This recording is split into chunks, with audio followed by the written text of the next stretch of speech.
அருட்பெருஞ்சோதி அருட்பெருஞ்சோதி தனிப்பெரும் கருணை அருட்பெருஞ்சோதி.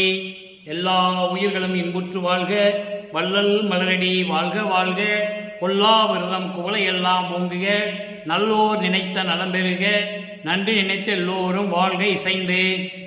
உலக மக்களே, அறிவார்ந்த அன்பர்களே, ஆண்மநேய ஒருமைப்பாடுடைய அன்பர்களே, வல்லப்பமான நமக்கு அருளிய திருவிற்பாவில் 3ஆம் திருமுறையில் திரு அருள் பெருமிதம் என்ற பதிகத்தில் இருக்கின்ற பாடலுடைய விளக்கங்களை பார்த்து கொண்டிருக்கிறோம். திரு அருள் பெருமிதம் மொத்தம் 10 பாடல்களை கொண்டது. இதுவரையிலும் 9 பாடல்களுடைய விளக்கங்களை பார்த்துவிட்டோம். இன்று இறுதியான பாடல். வள்ளல் பெருமான் சமயங்களும் மதங்களும் மார்க்கங்களும் சூழ்ந்திருந்த காலகட்டங்களில் எப்படியெல்லாம் இறைவனை போற்றி வணங்கினார் என்பதையும், இறைவனுடைய திருவருளையும் எப்படியெல்லாம் ஒவ்வொரு பாடலிலும் விதவிதமாக நமக்கு அருளியிருக்கிறார்கள் என்பதை நாம் பார்த்து கொண்டிருக்கிறோம். காரணம் என்னவென்றால், இந்த பிரபஞ்சம் தோன்றிய காலத்திலிருந்தே மதங்களும் சமயங்களும் மார்க்கங்களும் தோன்றிவிட்டன. அதை உருவாக்கிய மத தலைவர்கள், பத தலைவர்கள், சமயத்தினுடைய தலைவர்கள் எல்லாம் சேர்ந்து அருட்பெருஞ்சோதி என்ற இறைவனுடைய பெயரையெல்லாம் மாற்றி அவர்கள் கருத்துக்கு ஏற்றபடி இறைவனை வேண்டி வழிபட்டார்கள். இது உண்மை. அந்தந்த காலகட்டங்களில் இறைவன் எப்படியெல்லாம் திருவிளையாடல் செய்தார் என்பதையும் நாம் திருவெட்பாவில் கண்கூடாக பார்த்திருக்கிறோம். சமயங்களும் மதங்களும் மார்க்கங்களும் இல்லாத ஒரு நிலை, ஒரு மார்க்கத்தை தனியாக உருவாக்கி, எந்த மதத்தையும் மார்க்கத்தையும் சமயத்தையும் சாராத ஒரு சன்மார்க்கத்தை உருவாக்கி, சமரச சுத்த சன்மார்க்கத்தை தன் மகன் கையிலே கொடுப்பதற்காகத்தான் வல்லப்பமானவர்கள் இந்த மண்ணுலகே வருவிக்க உற்றார். இறைவனாகவே வருவிக்க உற்றவர். வள்ளற்பெருமானுக்கு வயது இல்லை. அவருக்கு எந்த விதமான சமயங்களும் மதங்களும் மார்க்கங்களும் சேர்ந்த இந்த சங்கற்ப விகற்பங்கள் எதுவுமே கிடையாது. மரணமில்லா பெருவாழ்வில் இருந்து கொண்டிருப்பவர், ஒவ்வொரு யுகத்திலேயும் இருந்தவர் என்பதை திருவிற்பாவிலே நமக்கு தெளிவுபட அருளியிருக்கிறார்கள். அதற்கு ஆதாரமாக அருட்பெருஞ்சோதி அகவலிலே ஒரு பாடல். ஊழிதோறு ஊழி உளவினும் உளப்புறாது ஓங்கி வாழி என்று எனக்கு வாய்த்த நன்னிதியே என்று அந்த பாடலிலேயே சொல்லுவார். நிறைய பாடல்களிலே சொல்லுவார். ஊழிதோறு ஊழி உயிர் தலைத்து ஓங்கினேன் என்று சொல்லுவார்கள். ஊழிதோறும் ஊழி உளவினும் அழியா உடம்பை அளித்தனன் என்று சொல்லுவார்கள். தந்தையிடம் பெற்ற வரத்தை அவ்வளவு தெளிவாக வளர்ப்பமான் நமக்கு அருளியிருக்கிறார்கள் என்பதை இங்கே நான் குறிப்பிட கடமைப்பட்டிருக்கிறேன். அந்த வகையை நாம் இன்று பார்க்க வேண்டிய பாடல் திரு அருள் பெருமிதம் 3ஆவது திருமுறை 10ஆவது பாடல். இதன் பிறகு அருட்பெருஞ்சோதி ஆண்டவர் ஆட்கொண்ட பிறகு, தனது தந்தை மகனை ஆட்கொண்ட பிறகு மறைப்பு நீங்குகிறது. தான் யார் என்ற நிலை அவருக்கு புரிகிறது. அதன் பிறகு சமரச சுத்த சன்மார்க்க சங்கத்தை, சத்திய சங்கத்தை தந்தையிடந்து பெற்ற பிறகு ஆதியும் அந்தமில்லா தோன்றியவன் அருட்பெருஞ்சோதி என்ற நிலையையும், ஆதியிலே இறைவனுடைய பெயர் அருட்பெருஞ்சோதி தான் ஒரே கடவுள் என்பதையும் வல்லப்பமான் இந்த உலக மக்களுக்கு தெரியப்படுத்துவதற்காகத்தான் நமக்கு திருவெட்பாவை அருளியிருக்கிறார்கள். யாருமே இதை சொல்லவில்லை. பலவிதமாக இறைவனை கற்பனை செய்து உருவங்கள் அமைத்து, அதற்கு தேவையான ஆலயங்களை அமைத்து, அதற்கு தேவையான வழிபாட்டு முறைகளை அமைத்து, நேரங்களை அமைத்து மக்களை வழிபட வைத்து விட்டார்கள் என்பதுதான் உண்மை. இப்போ இன்னைக்கு பார்க்க பாடலை பாருங்க. இந்த பாடலை பார்த்த பிறகு சமரச சுத்த சன்மார்க்கம் என்பது என்ன, அது எப்படிப்பட்ட தனி மார்க்கம் என்பதையும், எந்த விதமான சங்கற்ப விகற்பங்கள் இல்லாத வழிபாடு என்பதையும் நாம் பார்க்க போகிறோம். உள்ளி உருகும் அவர்களுக்கு அருளும் ஒற்றி நகர்வால் உத்தமர்க்கு. இறைவனை எப்படி சொல்றார் பாருங்க. திருவொற்றியூரில் இருக்கின்ற உத்தமர் என்று சொல்லுகிறார். அவரை நினைத்து உள்ளத்திலே உருகி வணங்குகிறவர்களுக்கு அருளை கொடுக்கும் இறைவன் என்று சொல்லுகிறார். உள்ளி உருகும் அவருக்கு அருளும் ஒற்றி நகர்வால் உத்தமர். உத்தமருக்கு வெள்ளிமலையும் பொன்மலையும் வீடு என்று உரைப்பார். எல்லாமே சொன்னார்கள். சமயத்தையும் மதத்தையும் மார்க்கங்களை சேர்ந்தவர்கள் எல்லாம் இறைவனுக்கு வெள்ளிமலை உண்டு. வெள்ளிமலை என்பது வெள்ளையங்கிரி மலை, பொன்மலை என்பது இமயமலை. இப்படியெல்லாம் இறைவனை உருவப்படுத்தி சொன்னார்கள். ஆனாலும் கள்ளி நெருங்கி புறங்கொள் சுடுகாடே இடம் காண் கண்டறி நீ எல்லில் மயல் கொண்டு எது பெறுவாய் ஏழையடி நீ என் மகளே. மகளை பார்த்து தாய் கூறுவது போல இந்த பாடலை நமக்கு அருளியிருக்கிறார்கள். மகள் சொல்கிறாள், என் இறைவன், திருவொற்றியூரில் இருக்கின்ற இறைவன், அவரை நினைத்து உருகி உள்ளம் உருகி பாடும் அடியார்களுக்கு அருளை கொடுக்கின்ற இறைவன், அவர் பெரிய உத்தமர். வெள்ளையங்கிரி என்ற வீடும் பொன்மலையாகிய இமயமலை என்ற வீடும் அவருக்கு உண்டு என்பார்கள் இந்த உலகத்தில் இருக்கின்றவர்கள். இருந்தாலும் இப்படியெல்லாம் நீ சொல்லுகிறாய், உன் இறைவனை பற்றி, உன் காதலனை பற்றி, உன் கணவனை பற்றி. அவனுக்கு இதெல்லாம் இல்லை. நீ நன்றாக தெரிந்து கொள்ள வேண்டும். கள்ளி நெருங்கி கள்ளி புதர்கள் அடங்கிய ஊருக்கு வெளியே இருக்கின்ற புறங்காடு என்று சொல்கிறார். சுடுகாடு தான் அவர் வீடு. இதை நீ தெரிந்து கொள்வாயாக என் மகளே. இப்படி சுடுகாட்டிலே இருக்கின்றவனுக்கு மாலையிட்டு கணவனாக ஏற்றுக்கொள்ள வேண்டும் என்று சொல்லுகிறாயே, அவன் மீது இவ்வளவு காதல் கொண்டு இருக்கிறாயே, இதனால் இனி என்ன பயனை பெறப் போகிறாய்? ஒன்றும் அறியாத வெகுளி பெண்ணாய் இருக்கிறாயே என் மகளே என்று சொல்லி மகளுடைய நிலையை வருந்தி தாய் கூறுவது போல இந்த பாடலை நமக்கு அருளியிருக்கிறார்கள்.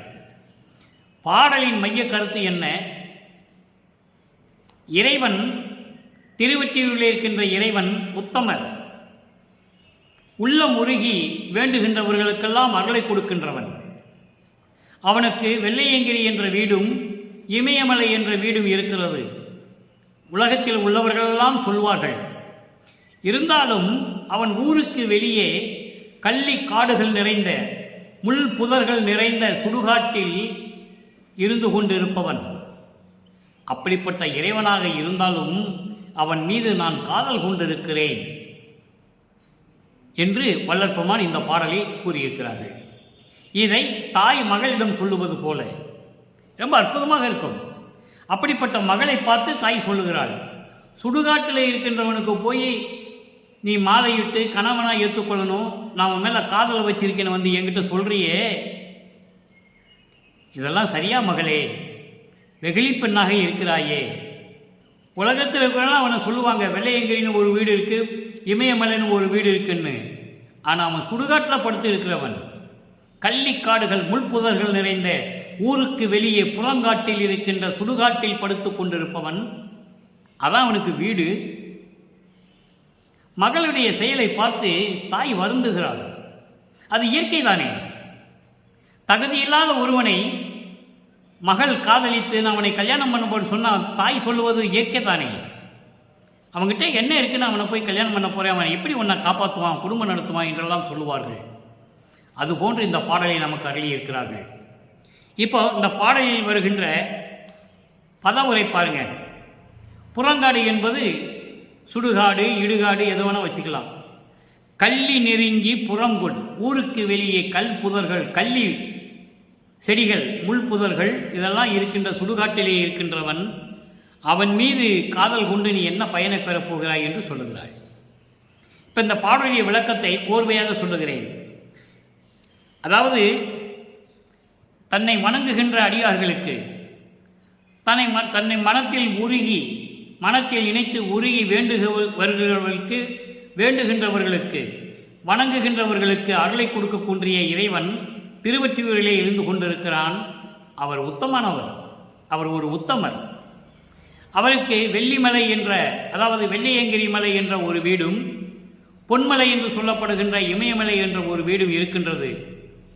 இருக்கட்டும். ஆனாலும் கள்ளி நெருங்கி புறங்கள் சுடுகாடே இடம். தாய் சொல்லுகிறார் மகள்கிட்ட, ஊருக்கு வெளியே கள்ளி செடிகள் நிறைந்த, முள் புதர்கள் நிறைந்த ஊருக்கு வெளியே இருந்த சுடுகாடு தான் அவனுக்கு வீடு. இதை நீ முதலில் தெரிந்து கொள்வாயாக. அப்படிப்பட்டவனிடம் நீ காதல் கொண்டு விளங்குகின்றாய். இதனால் உனக்கு என்ன பயன் கிடைக்கப் போகிறது? எதுவும் தெரியாமல் வெகுளி பெண்ணாயாக இருக்கின்றாயே என் மகளே என்று சொல்லி இந்த பாடலை நமக்கு அருளியிருக்கிறார்கள் வள்ளற்பமானவர்கள். இப்போ இந்த பாடல், அதாவது வள்ளற்பமானவர்கள் சமயங்களும் மதங்களும் மார்க்கங்களும் சூழ்ந்திருந்த காலகட்டங்களில் இறைவனை எப்படி உருவகப்படுத்துகிறார், அந்த இறைவன் எங்கே இருக்கின்றார், திருவொற்றியூரில் இருக்கின்றார் என்று சொல்லுகிறார்.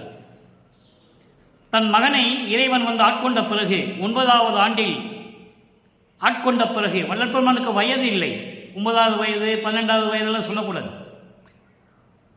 மண்ணிலே வருவிக்க உற்று, இந்த மண்ணுலக்கு வருவிக்க உற்று 9வது ஆண்டில் ஆண்டு 6 3 ஆண்டில் ஆட்கொண்ட அருள் கடலே என்று சொல்லுவார் வள்ளற்பெருமானவர்கள். அந்த நிலையிலே ஆட்கொண்ட பிறகு உண்மை விளங்குகிறது, அவருக்கு மறைப்பு நீங்குகிறது. அவர் எங்கிருந்து இந்த மண்ணுலகிற்கு வந்தார் என்பது அவருக்கு நினைவாகிறது, புரிந்து கொள்ளுகிறார், சொல்லுகிறார்.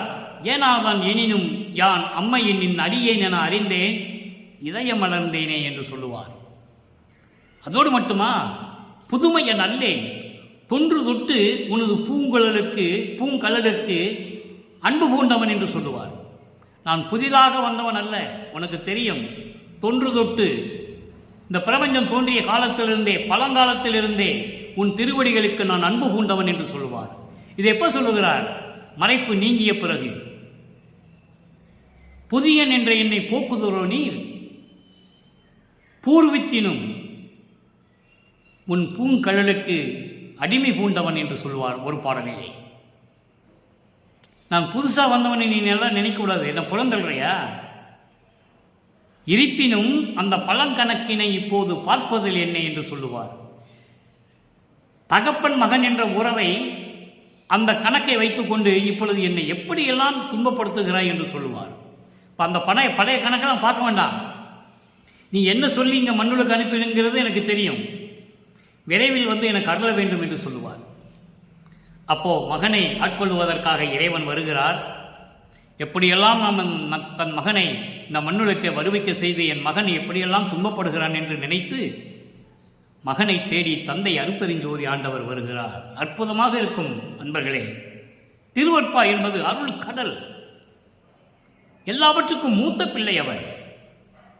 பாடலிலே சொல்லுவார், நான் உனக்கு மூத்த பிள்ளை, தலைப்பிள்ளை, குலப்பிள்ளை, சன்மார்க்க சங்கத்தினுடைய தலைப்பிள்ளை என்று சொல்லுவார். அப்படிப்பட்ட மகனை ஆட்கொள்வதற்காக இறைவன் வருகிறார்.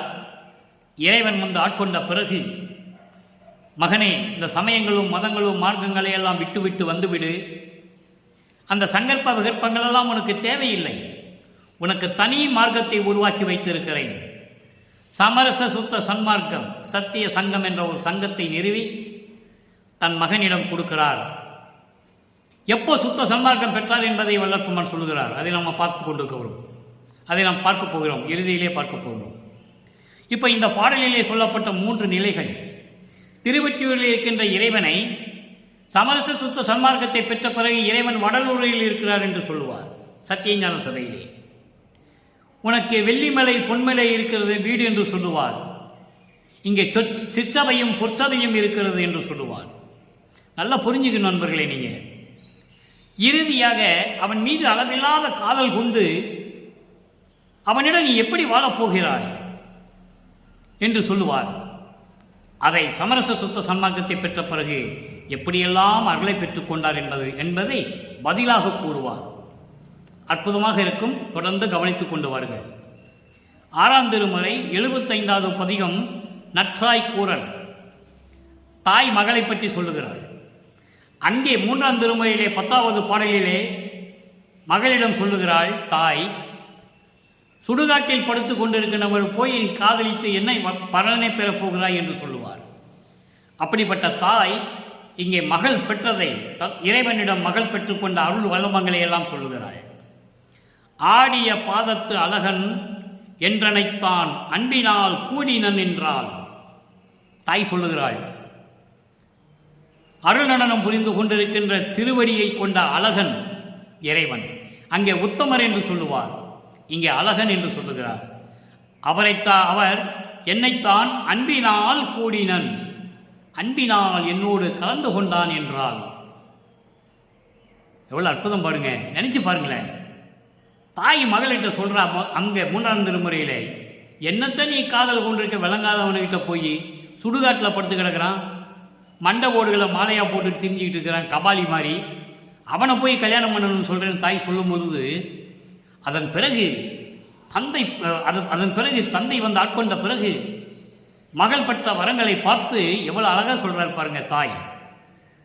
கோடி மா தவங்கள் புரியினும் பிறருக்கு கூடுதல் கூடுமோ என்றால், பல கற்ப கோடி ஆண்டுகள் தவம் செய்தாலும் கூட இந்த மாதிரி இறைவன் ஒன்றாக சேர்ப்பது யாருக்கு கிடைக்கும்? கூடுதல் கூடுமோ?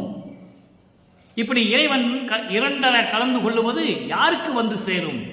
யாருக்கும் சேராது என்றால், பாடியபடி என் கருத்தெல்லாம் நிரப்பி, பாடியபடி என் கருத்தெல்லாம் நிரப்பி பரிசையெல்லாம் புரிந்தனன் என்றால், நான் நினைத்தபடி எல்லாம், பாடியபடி என்பது உலகிய விளக்கம் என்பது பாட்டு பாடுறது, பாடியபடி என்று சொல்லுவது. இங்கே பாடியபடி என்று சொல்லுவது உள்ளம் உருகி, தந்தையை நினைத்து உள்ளம் உருகி வேண்டிய விண்ணப்பங்களையும் முறையீட்டுகளை எல்லாம், நான் வைத்த விண்ணப்பங்களையும் முறையீட்டுகளை எல்லாம் கருத்தில் கொண்டு என் கருத்தெல்லாம் நிரப்பி என் உள்ளத்தில் பரிபூரணமாக நிறைந்து பரிசு எல்லாம் புரிந்தனன். பரிசு எல்லாம், பரிசு என்பது எல்லா வரமும், தத்துவங்களை அடக்கியது, அந்தங்களை கடந்தது, முத்தேகத்தை பெற்றது, மரணமில்லா பெருவாழ்வை பெற்றது. இதையெல்லாம் பெற்றுக்கொண்டுதான் இந்த மண்ணுலகுக்கு வருகிறார், உலக மக்களுக்கு தெரியப்படுத்துகிறார். எல்லாமே அவர் பூர்வீகத்திலே பெற்றுக்கொண்டது. அப்படியெல்லாம் புரிந்தனன் என்றால், வாடிய உள்ளமும் தளர்ந்தனன் என்றால், என் உள்ளம் வாட்டமெல்லாம் தீர்ந்து விட்டது, என் உள்ளத்தில் இருந்த துன்பங்கள்லாம் தீர்ந்து விட்டது, துயரங்கள் தீர்ந்து விட்டது, வாட்டம் தீர்ந்து விட்டது, வரத்தினால் நான் பெற்ற மகளே என்று சொல்லுகிறார். எவ்வளவு அற்புதம் பாருங்க. சரி, இப்போ மகளை வந்து அவனை காதலிச்சு நீ என்னத்தை பண்ண போறேன்னு சொன்னதுக்கு பதில் சொல்லிட்டார். இப்படியெல்லாம் என் மகள் இறைவனிடம் பெற்றுக்கொண்டாள் என்பதை ஒரு தாய் பதில் சொல்லிவிட்டு நிம்மதியாக இருக்கிறாள். அதன் பிறகு என்னத்தை பெற்றுக்கொண்டார், எத்தனை அருள்களை பெற்றுக்கொண்டார், எப்படி பெற்றுக்கொண்டார் என்பதை சொல்ல வேண்டும். 82வது பதிகம் அருட்பெருஞ்சோதி அடைவு. அருட்பெருஞ்சோதி அடைவு 10வது பாடல். 3ஆம் திருமுறையிலே இருக்கின்ற 10வது பாடலுக்கு, திருவருள் பெருமிதம் 10வது பாடலுக்கு 6ஆம் திருமுறையிலே 82வது பதிகத்திலே அருட்பெருஞ்சோதி அடைவு என்ற பதிகத்திலே 10வது பாடல் விளக்கம். நிலத்தே புழுத்த புழுவும் அல்லே. நிலம் என்பது மண். இந்த மண்ணிலே புழுத்த புழு கூட நான் கிடையாது. அதே ரொம்ப கேவலமானது. நிலத்திலே என்பது மண்ணிலே புழுத்த புழு. இந்த மண்ணிலே உருவாகிய புழு கூட நான் கிடையாது. அதைவிட கேவலமானவன் என்று சொல்லுகிறார், இழிந்தவன் என்று சொல்லுகிறார். எப்படி? புன்னிலத்து இழிந்த மலத்தே புழுத்த புழு அணையேனே. புஞ்ச நிலையிலே மலம் இருப்பார்கள், அந்த மலத்திலே பூத்த புழு போன்றவன் என்று சொல்லுகிறார். மண்ணில பூத்த புழு கூட நான் கிடையாது. புஞ்சை நிலத்திலே மலத்திலே இருக்கின்ற அந்த மலத்திலே உருவாகின புழு போன்றவன் நான் என்று சொல்லுகிறார். அப்படிப்பட்ட இந்த இழிந்தவனை அவ்வான் துதிக்கும் குலத்தே தலைமை கொடுத்து, வானவர்கள் போற்றக்கூடிய, வானவர்கள் என்பது மொத்தமாக சொல்லிடுறாரு, பதத்தலைவர்கள், மண்டலாதிபதிகள், நாகாதிபன், விண்ணோர் வேந்தன், சித்தர்கள், முத்தர்கள், முத்திகள், யாராக இருந்தாலும் சரி, எல்லாரும் போற்றக்கூடிய அளவுக்கு குலத்தே தலைமை கொடுத்து. என்ன குலம்?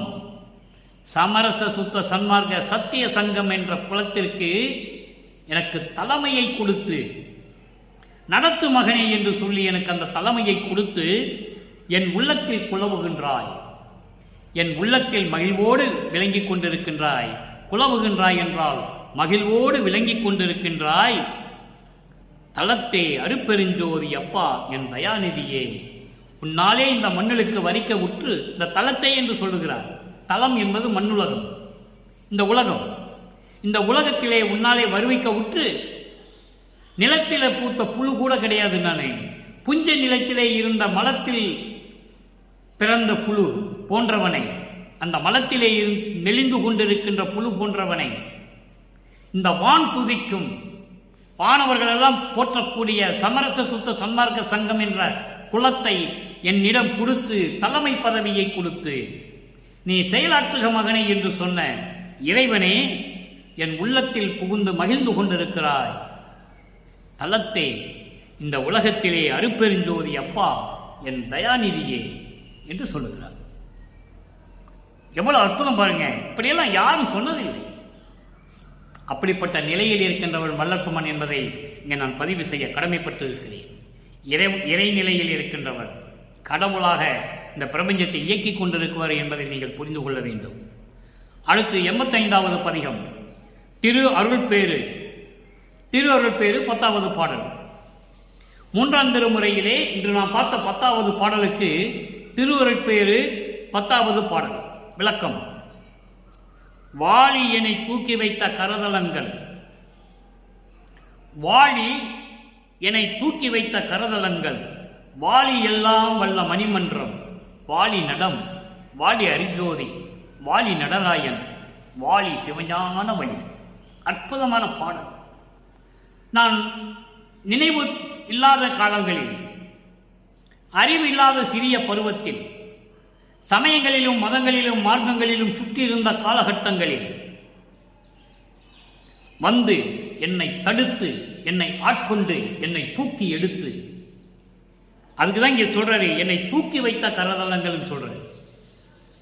சமயங்களிலும் மதங்களிலும் மார்க்கங்களிலும் சிக்கிக் கொள்ளாமல் என்னை காப்பாற்றி, எனக்கு மெஞ்ஞான அறிவை கொடுத்து, என்னை உனது 2 கரங்களால் தூக்கி வைத்தவர்.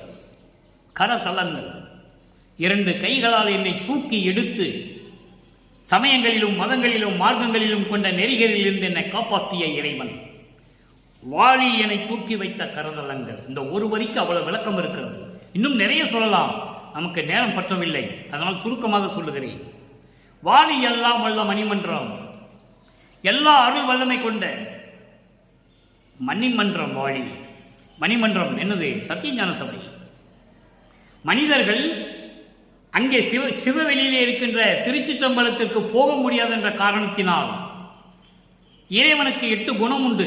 எண் குணம் கொண்ட இறைவன் என்று சொல்லுவார். அந்த 8 குணங்களை கொண்டதனுடைய அடிப்படையில் தான் எண் குணத்தில் அமைத்தது சத்தியஞான சபை. ஆக சத்தியஞான சபை வாழ்க என்று சொல்லுகிறார். எல்லா அருள் வலிமை கொண்ட வாளி எல்லாம் வல்ல மணிமன்றம், வாளி நடம், உனது அருள் நடனம் செய்து கொண்டு அருளாட்சி புரிந்து கொண்டிருக்கின்ற உனது மாண்பு வாளி, உனது அருள் வாளிய, வாளி அருஜோதி, வாளி நடராயன். நடராயன் என்பது நடனக்கலைக்கு அரசனானவன், நடனக்கலைகளுக்கு அரசனானவன், அவன் தான் நடராயன். வாளி நடராயன், வாளி சிவஞான வழி. சிவஞானம் என்பது மெய்யறிவு ஞான வழி. மெய்யறிவு என்பது இறைவன் அறிவு, ஐயறிவு. வையமும் மானமும் வாழ்த்திட எனக்கு ஐயறிவு அளித்த அருப்பெருஞ்சோதி என்று சொல்வார். ஐயறிவு என்பது 5 அறிவு அல்ல. ஐயறிவு என்பது கடவுள் அறிவு. கடவுள் அறிவு என்பது மெஞ்ஞான அறிவு. மெஞ்ஞான அறிவுதான் சிவஞான நெறி, சிவஞான நெறி. அடுத்து பாருங்க, பதிகம் 87 கை மாறி என்மை 10வது பாடல். இப்போ எல்லா அருளும் வாங்கியாச்சு. இறைவன்கிட்ட தன் தந்தைகிட்ட அவர் வந்து ஆட்கொண்டு அருள் ஜோதியை கொடுத்துட்டாரு. எல்லா வரங்களும் வாங்கியாச்சு. இன்னும் கொஞ்சம் இருக்குதே, இன்னும் கொஞ்சம் இருக்கு. சாகா கல்வியை வாங்கணும், அருப்பெருஞ்சோதியை வாங்கணும். இன்னும் நிறைய வேலைகள் இருக்கு. ஒவ்வொன்றா சொல்ற. 87வது பதிகம் கைமாறியின்மை 10வது பாடல். புலையை தவிர்த்து.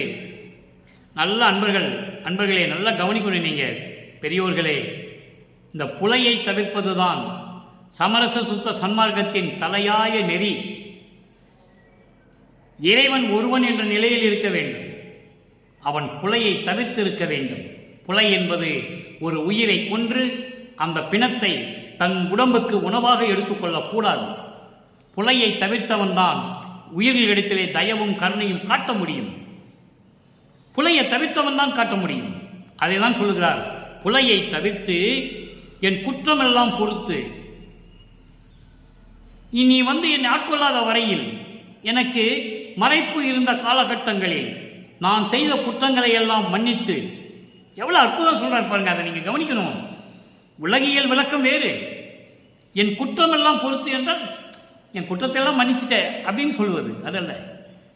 ஆட்கொள்ளாத வரையில் மண்ணுடைக்க வருவிக்க உற்று 9 ஆண்டுகளுக்கு முன்னால் நான் செய்த பிழைகளை எல்லாம் மன்னித்து ஞான பூரணமா நிலையை தெரித்து, அடுத்த வரையில் சொல்லிட்டார் பாருங்க, ஞான பூரணமா நிலையை தெரித்து மெஞ்ஞான உணர்வை எனக்கு தெரிவித்து, அந்த நிலையை எனக்கு தெரிவித்து, மகனே இந்த சமயங்களும் மதங்களும் மார்க்கங்களும் இருந்தால் நீ மெஞ்ஞானத்தை அடைய முடியாது என்று சொல்லி என்னை தடுத்து மெஞ்ஞானத்தை கொடுத்து சன்மார்க்க நீதி பொதுவில், எவ்வளவு அழகா சொல்றார் பாருங்க, சன்மார்க்க நீதி பொதுவில் நிறுத்தமிடும் மலையை காட்டி, சன்மார்க்க நீதி பொதுவில் சமரச சுத்த சன்மார்க்கம் நிறைந்திருக்கக்கூடிய சத்திய ஞான சபையிலே நிறுத்தமிடும். நிறுத்தமிடும் என்பது நடனமாடுவது, அருள் நடனமாடுவது. நிறுத்தம் என்பது அருள் நடனம் புரிவது. அருள் நடனம் புரிந்து கொண்டு மலையை காட்டி, அருள் நடனம் புரிந்து கொண்டு எனக்கு சிவநிலையை காட்டி. மலை என்பது சிவநிலை, சிவநிலை என்பது 16வது நிலை.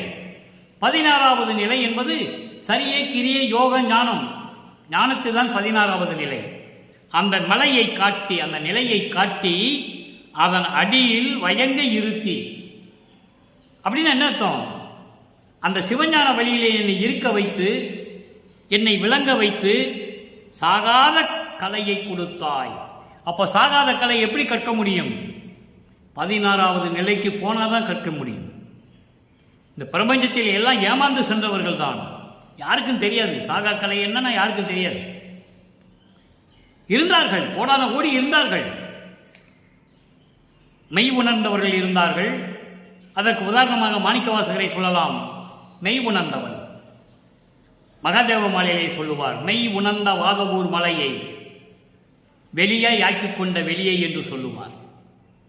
காற்றில் கலக்க வைத்த இறைவனை என்று சொல்லுவார். ஆக எத்தனை பேர்கள் இருந்தாலும் சரி, சாகா கலையை யாரும் தெரிந்து கொள்ளவில்லை. அதை தான் இங்கே சொல்லுகிறார், நிறுத்தமிடும் மலையை காட்டி அதன் அடியில் வயங்கி இருத்தி சாகா கலையை கொடுத்தாய், நிந்தனக்கு கைமாறு ஏது கொடுப்பேனே என்று சொல்லி இந்த பாடலை நமக்கு அருளியிருக்கிறார்கள். அடுத்து பாருங்க, அருள் கொடையை எப்படி வாங்கினார். 89வது பதிகம் திரு அருள் கொடை 10வது பாடல். 3வது திருமறையில் இருக்கின்ற என்று நாம் பார்த்த 10வது பாடலுக்கு இங்கே விளக்கம். அவன் சுடுகாட்டில் படுத்து இருக்கிறவன் அவனை போய் கல்யாணம் பண்ணி என்னத்தை நீ பலனை பெற போகிறாய் என்று சொன்னதற்கு இங்க பதில், திருமனை தோறும் அலைந்தேனை அலையாமே சேர்த்து அருளி அருள் ஒளியால் 5 செய்ய பணித்து அமுது அளித்து மருவியனின் மெய்யடியால் சபை நடவே வைத்து அழியா திருவுருவ அளித்து சொல்லிட்டார்ல. இங்க மன்னபிள்ளை பெருவாளை இங்க கொடுக்கறத சொல்றாரு, அங்க சாகா கலையை கொடுத்த சொன்னாரு, இங்க மன்னபிள்ளை பெருவாளை கொடுக்க சொல்றாரு. திருவழித்து வளர்க்கின்றாய் சிற்சபையில் நடிக்கின்றாய், இது பாடல். என்னுடைய விளக்கம் பாருங்க. நான் அறிவில்லாத பருவத்தில் இந்த மண்ணுக்கு வருவிக்க உற்று நீ ஆட்கொள்ளாத அந்த காலகட்டங்களில் தெரு மனைதோறும் அலைந்தேன். ஒவ்வொரு தெருக்கும் வீடு வீடாவெல்லாம் போய் நான் அலைஞ்சிருக்கேன். அலையாதே மகனே என்று சொல்லி என்னை சேர்த்து அருளே. அப்போ இறைவன் ஆட்கொண்ட பிறகு என்ன சொல்றார் பாருங்க. ஆட்கொள்வதற்கு முன்னாலே தெரு தெருவா அலைகிறார்னு சொல்றார். ஆட்கொண்ட பிறகு அலையாமே என்னை சேர்த்து அருளி அருள் ஒளியால் 5 செய்ய பணித்தே. அருள் ஒளியால் எனக்கு அருளை கொடுத்து அருட்பெருஞ்சோதியினுடைய விளக்கத்தால் அருள் ஒளியால் எனக்கு 5 செய்ய பணித்து ஐந்தொழிலும் செய் மகனே என்று எனக்கு கட்டளையிட்டு, படைத்தல், காத்தல், அழித்தல், மறைத்தல், அருளல், இந்த 5 தொழில்களையும் நீ செய்வாயாக மகனே என்று எனக்கு கட்டளையிட்டு, அதற்கு முன்னால் 5 தொழில் செய்தவர்கள் யார்? பிரம்மன், திருமால், ருத்திரன், மகேஸ்வரன், சதாசிவன். அவர்களை எல்லாம் ஓரங்கட்டிட்டு அவர்களுடைய காலம் முடிந்து விட்டது. முடிந்த பிறகு 5 தொழிலையும் தன் மகனுக்கு கொடுத்து முடிசூட்டி, இந்த பிரபஞ்சத்தை நீ இயக்குவாயாக என்று கட்டளையிட்டு அமுது அளித்து, நல்லா கவனிக்கணும், அமுது அளித்துன்னு தான் சொல்லுவார். இங்க இருக்கிறவங்க என்ன சொல்லுவாங்க? உலகியல்ல சாப்பிட்டாரும்பாங்க, வாழையில போட்டு வடை பாயாசத்தோடு சாப்பிட்டாரு எல்லாம் சொல்லுவாங்க, நம்பாதீர்கள். அவர் அமுதம் உண்டவர், அருள் அமுதம் உண்டவர்.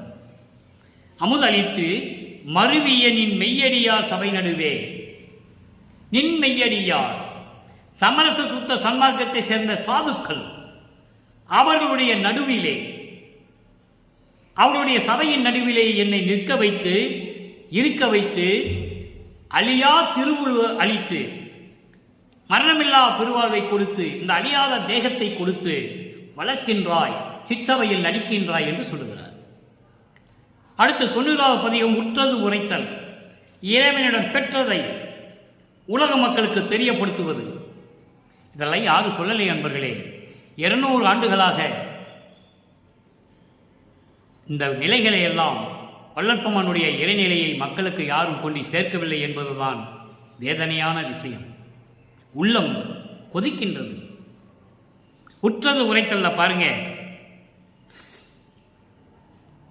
10வது பாடல். பெற்றேன் என்றும் இரவாமை, வேதம் தவிர்ந்தே இறைவன் என்னை உற்றை கலந்தான். நான் அவனை உற்றை கலந்தேன், ஒன்றானோம். இந்த பிரபஞ்சம் தோன்றிய காலத்திலிருந்தே எந்த முனிவனும் எந்த ரிஷியும் சொல்லவில்லை. கோடான கோடி பேர்கள் தோன்றினார்கள், நானும் இறைவனும் ஒன்றாகிவிட்டோம் என்று யாருமே சொன்னதில்லை. அதன் பிறகு 200 ஆண்டுகளாக வள்ளற்பெருமானியை கடவுள் நிலையை பேச்சாளர்கள், பேசுகின்றவர்கள் யாரும் சொல்லவில்லை. பெற்றேன் என்றும் இரவாமை, வேதம் தவிர்ந்தே என்பது எந்த விதமான பேதம் இல்லாமல், முரண்பாடு இல்லாமல், ஐயோ இவன் சிறியவனாயிற்றே, நம் மகனாயிற்றே என்று கூட பார்க்காமல், இறைவன் என்னை உற்றை கலந்தான், என்னோடு கலந்து கொண்டான், நானும் அவனோடு கலந்து கொண்டேன், நானும் இறைவனும் ஒன்றானோம். எற்றே அடியேன் செய்த தவம் யாரே புரிந்தார்? என்னை போன்று யார் தவம் இருந்திருக்க முடியும்? இங்க தவம் என்பது சமரச சுத்த சன்மார்க்கத்திலே தவம் என்பது கண்ணை மூடிக்கிட்டு இருக்கிறது இல்லை,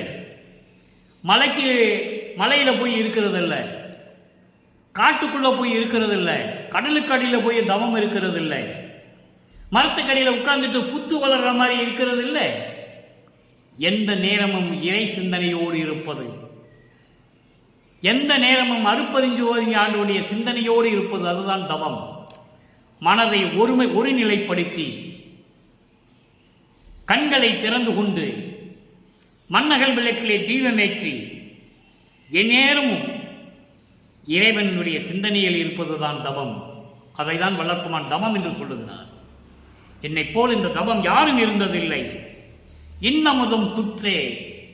உலக மக்களே, இறைவனுடைய அருள் அமுதத்தை உண்டு, அதான் இன்னமுதம் துற்றே என்று சொல்லுகிறார். இறைவனுடைய அருள் அமுதத்தை உண்டு உலக மக்களே, உலகில் நீவிர் எல்லாம் வாழ்க வாழ்க துணியற்றே. துணி என்பது துன்பங்கள், துயரங்கள், இடரங்கள், பயம் எல்லாவற்றையும் சேர்த்து சொல்லுகிறார். ஒரே வார்த்தையில் துணி என்று சொல்லுகிறார். இவற்றையெல்லாம் துறந்து இறைவனுடைய அருளை உண்டு, அருளை பெற்று உலக மக்களே நீங்கள் வாழ்க வாழ்க துணியற்றை என்று சொல்லுகிறார். இறுதியான ஒரே ஒரு விளக்கம் அன்பர்களே, இன்னும் விளக்கம் எவ்வளவு வேண்டுமானால் சொல்லலாம், நான் சொல்லிக்கொண்டே இருப்பேன். ஆனால் நேரம் நமக்கு பற்றவில்லை. உலகப்பேறு 109வது பதிகம், உலகப்பேறு 10வது பாடல். உலகப்பேறு இந்த உலகத்திற்கு பிறநடப்படுத்துகிறார். இருள் பெருமளம் முழுவதும் தவிர்ந்து இற்றன, மருள் பெரும் கண்மமும் மாயமும் நீங்கின, தெருள் பெரும் சித்திகள் சேர்ந்தன, என் உள்ளத்து அருப்பெருஞ்சோதி என் அன்பில் கலந்ததே. உலகத்திற்கு பிரகடனப்படுத்துகிறார். இறைவன் அருட்பெருஞ்சோதியின் உள்ளத்தில் கலந்து கொண்டதனால் என் உள்ளத்து அருட்பெருஞ்சோதி என் அன்பில் கலந்ததே என்று சொல்லுகிறார். அருட்பெருஞ்சோதி ஆண்டவர் என் உள்ளத்தில் கலந்து கொண்டதனால் இருள் நீங்கிவிட்டது, அறியாமை நீங்கிவிட்டது. பெரும் மலம் முழுவதும் ஆணவம், கண்மம், மாயை, மாமாயை போன்ற மலங்கள் எல்லாம் நீங்கி இற்றன. இற்றன என்பது மடிந்தன, இறந்து போய்விற்று. திரும்பி வராது. செத்து போயிட்டனா எப்படி வர்றது? அதான் இற்றன என்று சொல்லுகிறார். மடிந்தன. மருள் பெரும் கண்மமும் மாயமும் நீங்கின. மருள் என்பது மயக்கம். மயக்கம் என்பது உலக விடயங்களுடைய ஆசைகள், மண்ணாசை, பெண்ணாசை, பொன்னாசை போன்ற ஆசைகள். அந்த ஆசைகள் வந்துவிட்டாலே மயக்கம் வந்துவிடும். தான் என்ன செய்கிறோம் என்று கூட தெரியாது. அதைத்தான் மருள் என்று சொல்கிறார். அப்படிப்பட்ட மயக்கத்தையும் பெரும் கண்மம், பெரும் கண்மம், கர்மங்கள், நேற்று அதுக்கு விளக்கம் கொடுத்திருக்கிறேன். 3 நிலைகள் இருக்கின்ற கர்மங்கள். சஞ்சீதம், பிராரத்தம், அகாமியம், 3 நிலைகள் இருக்கின்ற கர்மங்கள். அவைகளும் மாயையும் நீங்கின. மாயைகளும் நீங்கிவிட்டது. பெரும் பெரும் சித்திகள் சேர்ந்தன. எல்லா அருள் வல்லமை படைத்த சித்திகள் எல்லாம் என்னோடு சேர்ந்து விட்டது. எப்படி? என் உள்ளத்து அருட்பெருஞ்சோதி என் அன்பில் கலந்ததே என்று சொல்லி இந்த பாடலை நமக்கு அருளியிருக்கிறார்கள் வல்லப்பெருமானவர்கள். எனவே அன்பர்களே, இன்று நாம் பார்த்த திருவருள் பெருமிதனுடைய கடைசி பாடல் 10வது பாடலுக்கு 3ஆம் திருமுறையில் இருக்கின்ற பாடலுக்கு எப்படியெல்லாம் 6ஆம் திருமுறையிலே இருக்கிறது என்பதை பார்த்து விட்டோம். சமரச சுத்த சன்மார்க்கம் என்பது தனி மார்க்கம். கீழிருந்துதான் வரணும், கீழிருந்துதான் வரணும் சொல்லி சொல்லி சொல்லி சொல்லி 200 ஆண்டுகளாக மக்களை ஏமாற்றி விட்டார்கள். ஆனால் வள்ளல் பெருமான் நேரடியாக வர சொல்லுகிறார். அதுதான்டா சமரச சுத்த சன்மார்க்கம் என்று சொல்லுகிறார். மக்களே, சமரச சுத்த சன்மார்க்கம் என்று தனி மார்க்கம், எதையும் சாராத மார்க்கம், இறைவன் மார்க்கம். சமரச சுத்த சன்மார்க்க சத்திய சங்கம் என்பது இறைவனால் உருவாக்கப்பட்டது. மற்ற சமயங்கள், மதங்கள், மார்க்கங்கள், ஜாதிகள் எல்லாம் மனிதர்களாக உருவாக்கப்பட்டது. பெரிய பெரிய மனிதர்கள் என்ற போர்வையில் இருந்து கொண்டு மக்களை ஏமாற்றி விட்டார்கள் என்பதை வள்ளல் பெருமான் திருவுருப்பாவிலே தெளிவாக நமக்கு அருளியிருக்கிறார்கள். அதை தான் உங்களிடம் சொல்லிக் கொண்டிருக்கிறேன். அன்பர்களை, இங்கே பேசக்கூடிய விளக்கங்கள், உண்மைகள், கருத்துக்கள் யாவையும் திருவுருப்பாவில் கண்ட உண்மைகள் என்பதை இங்கே நான் பதிவு செய்ய கடமைப்பட்டிருக்கிறேன். மக்களிடம் யாரும் சொல்லவில்லை என்பதுதான் வேதனையான விஷயம் என்று சொல்லி, அப்படிப்பட்ட இறைவனை நீங்களும் வழிபட வேண்டும். சமயங்களும் மதங்களும் மார்க்கங்களும் சாராத நிலையில் வெறும் மண் அகல் விளக்கிலே தீபமேற்றி தீபத்து முன்னால் அமர்ந்து கொண்டு இறைவனை நினைந்து நினைந்து உணர்ந்து உணர்ந்து நெகிழ்ந்து நெகிழ்ந்து அன்பு நிறைந்து நிறைந்து ஊற்றிடும் கண்ணீரால் உடம்பு நனைந்து நனைந்து இறைவனை அப்படி அழைக்கணும். அருளமுதே, நன்னிதியே, ஞான நடத்தரசே என்று வணைந்து வணைந்து ஏற்றுதல் நாம் வம்பின் உலகி வாருங்கள் என்று சொல்லுகிறார். வம்பின் என்றால் வாருங்கள், உலக மக்களே, இப்படியெல்லாம் இறைவனை நீங்கள் வணங்க வேண்டும். வாருங்கள் சத்திய ஞான சபைக்கு. மரணமில்லா பெருவாளில் வாழ்ந்திடலாம் கண்டி புனைந்து உரையேன் பொய்ப்புகளே. சத்தியமே சொல்லுகின்றேன். இறைவன் மக்களை பார்த்து சத்தியம் செய்வது மிகவும் ஆச்சரியம். மனிதனுக்கு மனிதன் சத்தியம் செய்வார்கள். இறைவன் மக்களுக்காக சத்தியம் செய்கிறார். காரணம், ஒன்றும் தெரியாமல் இருக்கின்றார்களே, பல யுகங்களாக சிக்கிக் கொண்டிருக்கிறார்களே, சொன்னாலும் அவளுக்கு புரியவில்லையே என்று சத்தியம் செய்கிறார். பொற்சபையில் சிற்சபையில் புகுந்தன்னம் இதுவே என்று சொல்லி நம்மளை அழைக்கிறார் இறைவன். நீங்கள் வாருங்கள் சத்தியஞான சபைக்கு. புலையும் கொலையும் தவிர்த்து வாருங்கள். உயிர்களை கொலை செய்வது, உயிர்களை துன்புறுத்துவது என்ற மனநிலையிலிருந்து மாறி அசைவ உணவுகளை, மாமிச உணவுகளை தவிர்த்து நீங்கள் வாருங்கள். இறைவனிடம் நீங்கள் கேட்டதை பெற்றுக்கொள்ளலாம். இது சத்தியம். அனுபவத்தில் சொல்லுகிறேன், சத்தியமாக பெற்றுக்கொள்ளலாம். எனவே அப்படிப்பட்ட இறைவனை வணங்கி இறைவனுடைய அருளையும் அவனிடமிருந்து பொருள் செல்வங்களையும் பெற்று நோயற்ற வாழ்வையும் பெற்றுக்கொண்டு நீங்கள் இந்த வையகத்திலே நெடுவிலே வாழ வேண்டும் என்று தயவோடையும் கருணையோடையும் இறைவன் அருளால் வேண்டிக் கொண்டு இந்த வள்ளலார் ஒளியன் விடைபெறுகிறேன். மீண்டும் நாளை சந்திப்போம். நன்றி, வணக்கம். அருட்பெருஞ்சோதி, அருட்பெருஞ்சோதி, தனிப்பெரும் கருணை அருட்பெருஞ்சோதி.